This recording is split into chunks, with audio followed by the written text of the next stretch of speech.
Bonjour à toutes et à tous, merci de nous rejoindre pour cette synthèse vidéo de l'actu IT et Télécom, synthèse de rentrée.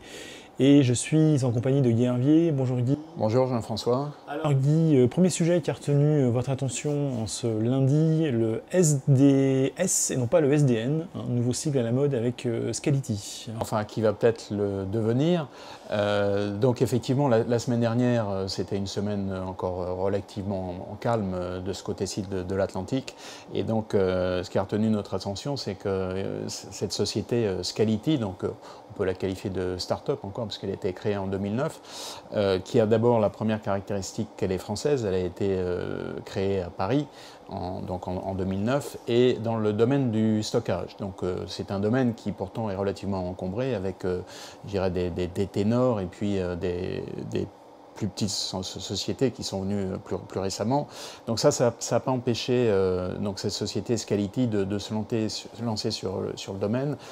Donc on a qualifié de software Defined Storage. Donc en gros l'idée c'est un peu l'idée générale du software define quelque chose, c'est en gros décorréler tout ce qui est matériel du logiciel et faire en sorte que les solutions de stockage soient indépendantes du matériel. Donc c'est ce qu'a fait cette société, donc, qui a développé une solution logicielle qui s'appelle Ring. Et donc l'info de la semaine dernière, c'est qu'elle a levé 45 millions de dollars, donc qui s'ajoute à ce qu'elle avait déjà levé, ce qui lui fait au total un portefeuille de 80 millions de dollars, donc ce qui est pas mal.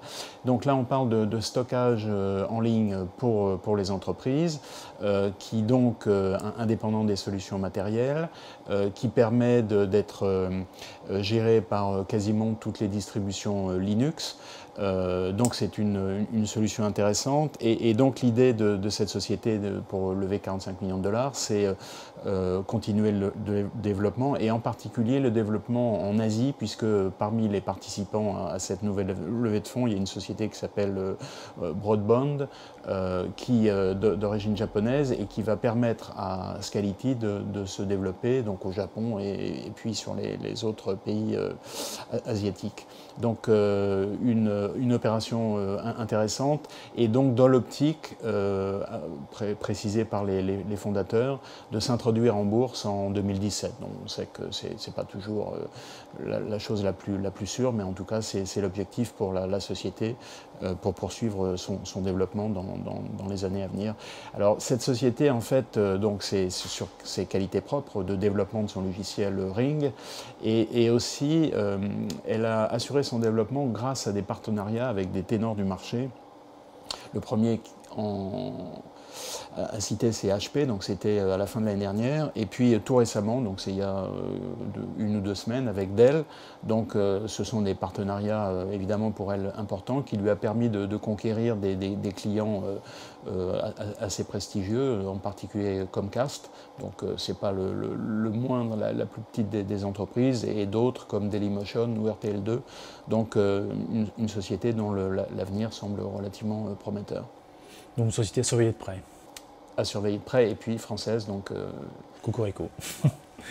Alors on va pas très loin, on reste toujours un peu sur la même problématique, parce qu'on parle de data center qui devient, avec le cloud privé, à portée de tous. Alors en fait, il y a deux choses, effectivement, c'est le data center et le cloud. Donc là on parle encore de start-up, cette fois-ci de start-up aux États-Unis. Donc la première, c'est une start-up qui s'appelle Plateforme 9, et qui a été créé tout récemment par 4 anciens ingénieurs de ex-VMware, et donc dont l'idée était relativement simple, qui ont proposé de développer une solution qui permette de faire en sorte que le cloud privé, donc on va dire OpenStack et puis d'autres solutions, mais principalement OpenStack, soit aussi simple à gérer et à administrer que des solutions de cloud public style AWS. Donc on voit bien que pour provisionner une machine virtuelle sur AWS, on fait quelques clics, en tout cas c'est ce que dit Amazon, on fait quelques clics de souris et puis on arrive à provisionner une machine virtuelle. Pour OpenStack, ce n'est pas encore tout à fait le cas. Faut y plonger un peu plus la tête et les bras, et donc c'est un peu plus compliqué. Donc c'est l'objectif de cette société Plateforme 9 de mettre le cloud privé au même niveau que le cloud privé. Et puis l'autre start-up, donc là c'est plutôt dans le domaine du data center. Donc c'est une société qui a été créée aussi tout récemment par un ancien de Dell qui s'appelle Cole Crawford, qui est à la fois spécialiste du data center, dont les aspects matériels et les aspects logiciels, puis qu'il a aussi participé à l'OpenStack Foundation. Et donc, en fait, l'idée lui est venue quand Facebook, dans la rénovation de son data center dans l'Oregon, a décidé de, en gros, mettre toutes ses bonnes pratiques en open source. Donc, il a lancé une société qui s'appelle Vapor.io, qui a d'abord développé un logiciel de télémétrie. Donc, l'idée, c'est de mesurer dans tous les sens les performances d'un data center. Et puis, il a continué son développement pour là proposer une solution, je dirais, tout en un, qui s'appelle Vapor Chamber. Donc c'est une espèce de data center dans une espèce de grand cylindre qui, quand on le regarde de loin, ressemble un peu au Cray One. Donc, et donc l'idée, c'est de pouvoir empacter, empiler de la manière la plus performance et optimisée possible les différents racks pour constituer un data center. Et donc ce sont des solutions qui, selon le fondateur, permettent d'avoir un data center donc, de provisionner de manière extrêmement rapide et dans des coûts qui défient toute concurrence, puisque alors les chiffres qui sont cités, ils ne parlent pas à tout le monde, mais en gros il dit que pour construire un data center de 1 MW, il faut compter entre 8 et 10 millions de dollars. Là, il parle, lui, de 3 millions de dollars. Donc, en gros, on a un rapport de 1 à 3. Donc, il y a eu déjà des initiatives, HP en particulier, avait des data centers sous la forme de containers, containers physiques cette fois. Donc là c'est un peu la même idée, mais évidemment avec des performances qui ont été encore revues à la baisse. Si on prend le cas, le fameux PUE, il cite des chiffres qui se rapprochent, on va dire, dangereusement du 1, ce qui veut dire qu'on est à une optimisation quasi parfaite. Alors, on reste dans le cloud, et on parle des bourses qui ont victime de quelques attaques récemment, et le cloud n'est pas passé au travers des gouttes, si Absolument. Je puis dire. Donc, bon, le cloud, il y a un cabinet de financement qui s'appelle Bessemer Partners, qui a constitué en 2011 un indice basé sur quelques dizaines de sociétés qui sont impliquées dans le cloud. Donc le plus visible, et puis maintenant c'est le numéro 1 en termes de capitalisation boursière, c'est Salesforce, qui avoisine les 50 milliards de dollars. Et donc en fait on a vu cette semaine que finalement les valeurs du cloud ont souffert comme toutes les autres. Donc on a regardé d'un peu plus près les 10 premières. Donc dans les 10 premières, on a Salesforce, on a LinkedIn qui est en numéro 2. Donc tout le monde connaît LinkedIn. On a Workday qui est dans le domaine de la gestion des talents, qui est en numéro 3. ServiceNow, l'administration des systèmes. Et puis on a des sociétés qui sont un peu plus applicatives, donc dans le domaine de la santé, ou dans le domaine, par exemple, il y en a une qui s'appelle DealerTrack, donc qui propose une solution pour les dealers automobiles. Je précise bien. Donc on a regardé, on a regardé en détail un peu l'effet de ce qui s'est passé d'abord en Chine et puis qui est arrivé ensuite aux États-Unis et en Europe. Et finalement, les valeurs du cloud en 3-4 jours ont perdu entre 5 et 10%, un peu plus même pour Workday qui était la plus touchée. Donc bon, le cloud est touché comme tout le monde.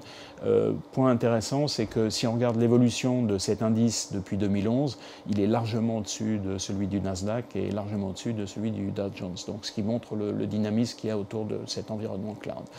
Mais un autre point qui est intéressant, à cette occasion, on a regardé un petit peu plus en détail les 10 premières, et puis finalement on observe que les sociétés du cloud, en général, on l'avait déjà observé pour Salesforce, ont une rentabilité qui n'est pas encore bien assurée. D'ailleurs, les 6 premières de ce top 10 affiche des pertes. Et pas seulement des pertes l'année dernière, mais des pertes depuis un certain temps. Donc on voit bien que c'est un environnement qui est très prometteur, mais dans lequel les business models ne sont pas encore tout à fait bien établis, et donc ce sera quelque chose qu'il faudra suivre, puisque à un moment ou à un autre, il faudra bien que ces entreprises gagnent de l'argent, sinon ça pourrait poser des problèmes. Alors on change un peu d'univers, on parle de l'événement de la semaine, en l'occurrence la rentrée RH, avec un point sur une nouvelle tendance. Oui, alors bon, c'est une, en fait, donc c'est pas pour la semaine, mais c'est, on va dire, pour la rentrée, donc l'univers RH de la rentrée. Donc, alors on pourrait dire qu'il se situe un peu dans ce qu'on connaît de plus en plus, qui pourrait se résumer par une chose assez simple, qui est que ce qui est de plus en plus sûr, c'est qu'on va vivre désormais dans un environnement qui ne sera pas sécurisé, en tout cas qui sera incertain. Et donc c'est une enquête qui a été réalisée par un cabinet spécialisé qui s'appelle l'UMES, bon, je dirais pour être un petit peu méchant, qui réinvente un peu ou qui découvre l'eau chaude, mais qui en gros montre que finalement ce qui fait la force d'une entreprise, c'est à la fois ses talents, donc c'est les gens qui y travaillent, c'est ses leaders, donc c'est les cadres dirigeants, et puis c'est l'agilité, c'est-à-dire la capacité de l'entreprise à pouvoir rebondir et évoluer en fonction de l'environnement général et de la stratégie qu'elle s'est fixée. Et dans tous les chiffres qui ont été sortis de cette enquête, il y a un point qui est intéressant, c'est finalement dans cet univers incertain, pour les entreprises, ce qui va être vraiment très très important et crucial, c'est de garder, en tout cas c'est ce que les gens qui ont été interrogés répondent, de garder les talents de l'entreprise. Alors évidemment, il y a savoir qui sont ces talents, mais dans cet univers incertain, bon, il y a des gens qui n'ont pas trop envie de bouger, mais les gens qui, ce qu'on appelle donc on dit les talents, donc les gens qui sont peut-être les plus dynamiques ou qui ont une spécialisation tout à fait recherchée, eux, ils auront envie d'aller de l'une à l'autre, et donc c'est ces gens-là qu'il va falloir essayer de garder dans l'entreprise pour que l'entreprise puisse continuer à évoluer telle que enfin, selon les objectifs qu'elle s'est fixés. Enfin, on conclut par notre fameux coup de gueule de la semaine, et on parle de l'installation de Windows 10 qui n'est pas toujours aussi simple que ce qu'on nous a vendu. Oui, alors en fait, bon, c'est effectivement un gros coup de gueule. Imaginez par exemple que vous alliez acheter une voiture. Bon, évidemment, Windows 10 est gratuit, donc la comparaison n'est pas tout à fait bonne, mais enfin peu importe. Vous allez acheter une voiture, et puis elle est rutilante, elle est toute neuve, et puis finalement, 3 jours plus tard, vous découvrez qu'il y a une fuite d'huile. Et donc vous allez voir votre concessionnaire, et puis il vous dit mais c'est pas grave, vous allez acheter un tube de soudure à froid, vous mettez ça là où il y a la fuite, et puis vous verrez, ça sera calmaté et ça marche. Effectivement, pour Windows 10, ça marche. Mais enfin, on peut quand même se poser la question d'un logiciel sur lequel on ne sait pas combien, enfin on imagine des dizaines, voire des centaines de développeurs ont travaillé pendant des mois et des mois. Et puis, donc vous installez Windows 10, donc c'est relativement facile, c'est ce que j'ai fait pendant les vacances. Donc j'étais, je dirais, un petit peu moins excité, entre guillemets, que les Windows précédents, parce qu'on l'a expliqué, on a changé de monde, maintenant on est plus intéressé par tout ce qui est mobile, mais enfin bon, Windows arrive, on est intéressé, on l'installe. Et puis, donc tout se passe bien. L'installation s'est bien passée au bout de 45 minutes, parfait, vous avez votre Windows qui est bien installé, ça marche et c'est bien. 3 jours plus tard, vous allumez votre ordinateur et vous avez un message, erreur critique, donc le bouton marche-arrêt, on ne peut plus l'activer, donc on ne peut plus lancer d'application, et puis le fameux Cortana, là, il ne marche plus non plus. Donc là, vous dites, ça y est, dans quoi je me suis embarqué, et donc sur un autre ordinateur, vous allez sur les forums, puisqu'il y a toujours des solutions qui sont proposées, donc il y en a une qui était d'appuyer sur la touche FX, je ne sais plus laquelle, pendant que vous lancez le truc, donc vraiment un truc vraiment bien défini. Et puis il y avait une autre solution qui était de prendre un bout de code, donc que j'ai récupéré, et qu'il faut mettre dans le PowerShell. Et puis vous relancez l'ordinateur, et a priori ça marche. Une opération à la portée de tout le monde. C'est pas très compliqué, mais enfin, donc effectivement ça marche. Donc depuis ce jour-là, donc ça fait 3 semaines, Windows 10 fonctionne bien sur mon PC. avec la crainte que néanmoins ça revienne. Mais enfin, on peut quand même se poser des questions sur, je dirais, l'aspect industriel du logiciel. Donc ça, je dirais, c'est lié un peu à la nature du logiciel qui reste entre un art et puis quelque chose qui est proche du développement industriel. Mais en gros, malgré tous les progrès qui ont été faits, on a encore quelques progrès à faire dans le domaine du développement logiciel, donc ça tombe bien puisque Microsoft est en train de préparer sa prochaine version de Windows. On restera sur cette conclusion. Merci Guy en tout cas de cette analyse. Merci à toutes et à tous de nous avoir suivis pendant ces quelques dizaines de minutes. À très bientôt, on se retrouve la semaine prochaine pour une nouvelle édition. Ben voilà. Alors...